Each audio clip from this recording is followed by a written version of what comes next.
ইলিশ মাছের যে টুকরা আছে না এসব দিয়ে ইলিশ মাছ যেটার মধ্যে দিবা সেটারই সাদা মাদা হয়ে যাবে বুঝলা। এই গল্প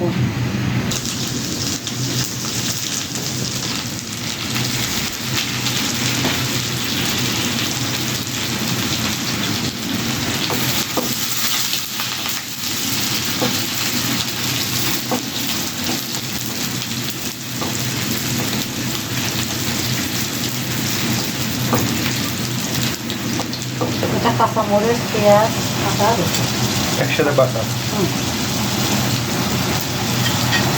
তাছাড়া কাঁচামরিচ তরকারি থাকে।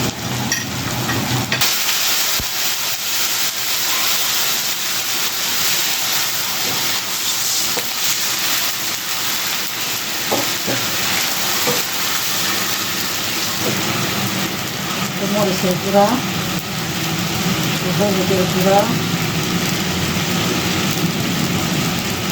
জিরার গুঁড়া, ধনিয়ার গুঁড়া,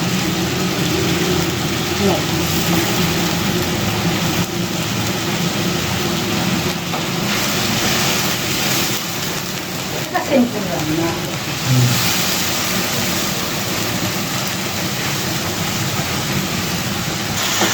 ইলিশ মাছের যে টুকরা আছে না এসব দিয়ে ইলিশ মাছ যেটার মধ্যে দিবা সেটারই সাদা মাদা হয়ে যাবে বুঝলা। ইলিশের গ্রামে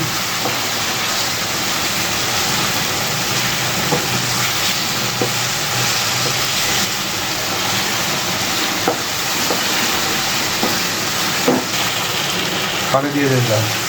একটু কষাই নেই সামান্য। আর ইলিশ মাছ বেশি কষানো লাগে না। না এমনি সেদ্ধ হয়েছে ফুটলেই।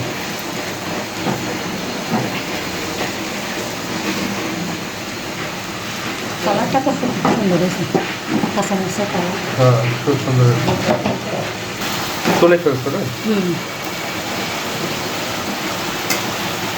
তোলার পরে এটার মধ্যে এখন তাহলে এই সেন্টটা ইলিশ মাছের সেন্টটা পটলের মধ্যে চলে যাবে।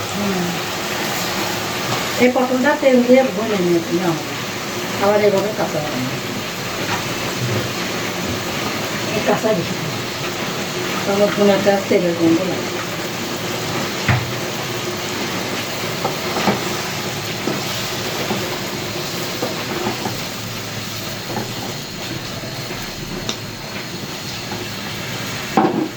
পটলটা কিন্তু ইলিশ মাছের সেন্ট হয়ে যাবে। হ্যাঁ ওর মশলার মধ্যে কষাচ্ছ এটা দিয়ে তো একটা ঘাটতে হবে সাদা ইলিশ মাছ ছাড়া।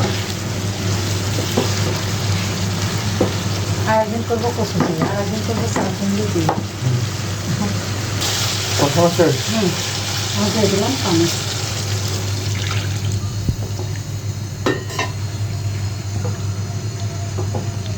একটু ফোটার পরে মাছটা ছাড়ি দেবো।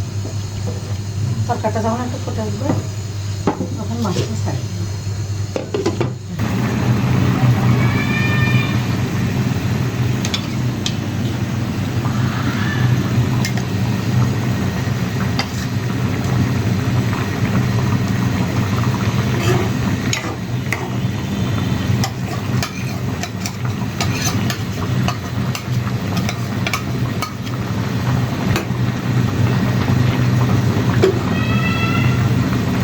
যখন আস্তে আস্তে ফুটে পানি শুকাই গেলে হয়ে যাবে না। হ্যাঁ একটু জিরা ভাজনা দিব। আচ্ছা হ্যাঁ ফোটানো হয়ে গেছে এখন একটু জিরা জিরা দিয়ে নামাতে হয়ে গেল তোমার পটল দিয়ে ইলিশ মাছের মাথা রান্না। এদিকে দিলা জিরা গুঁড়ো নিয়ে দেবো। অনেকে ধরুন ম্যাচ খেতে চায় না শুক্রা খেতে চায় না এটা তরকারির সাথে খাওয়া হয়। এটা টেস্টও আছে অনেক টেস্ট হবে। কচু দিয়েও সুন্দর এটা হয়ে গেল মাথা দিয়ে পটল রান্না। ইলিশ মাছের মাথা লেজ দিয়ে মাছও আছে একটা শুকনো আছে এই টেস্টেই খাওয়া হয়ে যাবে।